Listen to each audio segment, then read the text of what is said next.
আরে ভাই 1500 টাকাটা কি বেশি? রাস্তার টাকার অভাব হইছে, হাজার হাজার কোটি টাকা আপনারা লোপাট করছেন, সেটা কাউন্টার করে আমাদের শিক্ষকদের ন্যায্য দাবি মেনে না নেন, তাহলে বাংলাদেশে ফ্যাসিবাদ, খুনি হাসিনা এবং তার দূষরদের যে পরিণত হয়েছিল তার চাইতে খারাপ পরিণতি। আজকে আমরা 8 দিন ধরে আন্দোলনের পরও অন্তর্বর্তীকালীন সরকারের কার্যকর কোনো উদ্যোগ দেখতে পাচ্ছি না। আজকে আমরা হতাশ হচ্ছি। অন্তর্বর্তীকালীন সরকারের যিনি প্রধান তিনি একজন শিক্ষক, আজকে যিনি শিক্ষা উপদেষ্টা তিনিও ঢাকা বিশ্ববিদ্যালয়ের একজন শিক্ষক, আজকে যিনি আইন উপদেষ্টা তিনিও একজন শিক্ষক, আজকে যিনি জ্বালানি উপদেষ্টা তিনিও একজন শিক্ষক। অন্তর্বর্তীকালীন সরকারে আমরা যাদেরকে দেখতে পাই তারা সবাই শিক্ষক।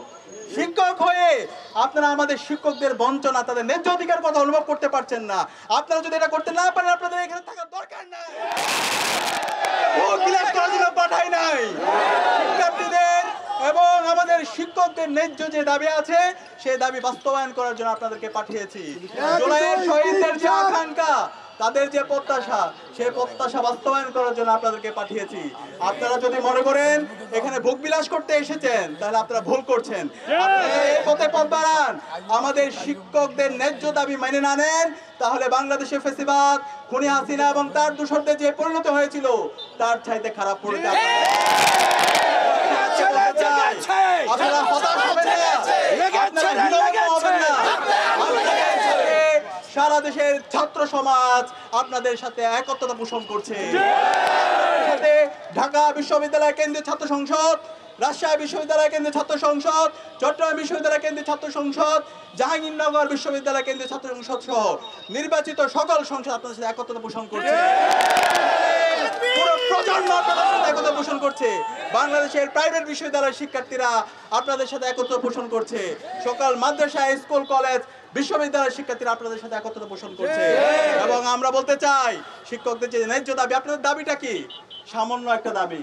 সে দাবি হচ্ছে আমাদের শিক্ষকদের যে বেতন, সে বেতনের 20% তাদেরকে আবাসন ভাতা দিতে হবে।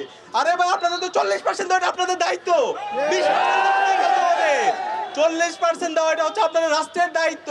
সেখানে কেন আমার একজন শিক্ষককে 20%-এর জন্য দিনের পর দিন এই শহীদ মিনারে রোদে পড়তে হবে এবং বৃষ্টিতে ভিজতে হবে?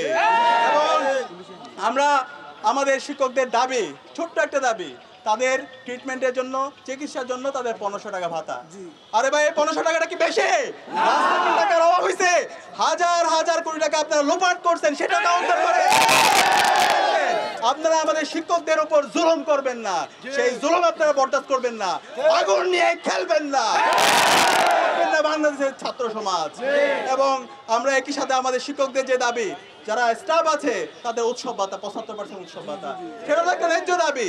আমি অনুরোধ করবো অন্তর্বর্তীকালীন সরকারকে, এখনো সময় আছে, শিক্ষকদের ন্যায্য যে দাবি আছে সেই ন্যায্য দাবি মেনে নিন, নাহলে এমন ঝড় হবে, এমন উত্তাল তরঙ্গ হবে যেটা আপনারা বইতে পারবেন না।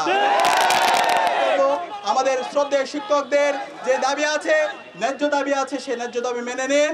একই সাথে সারা দেশের আজকে শিক্ষা প্রতিষ্ঠানগুলো অচল অবস্থায় আছে।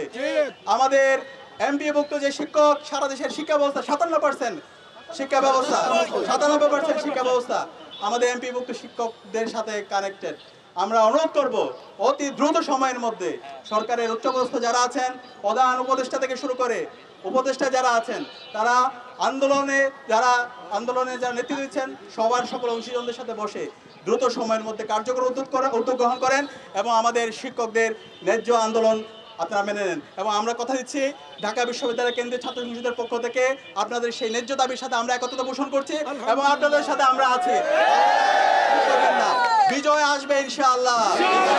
আবু সাঈদ যেভাবে জীবন দিয়ে পুরো জাতিকে নতুনভাবে পুনর্জীবিত করেছিল, আমরা কথা দিচ্ছি আমরা প্রত্যেকে আবু সাঈদ উত্তরসূরি হিসাবে আমরা আপনাদের সাথে আছি। বিজয় আসবে ইনশাআল্লাহ।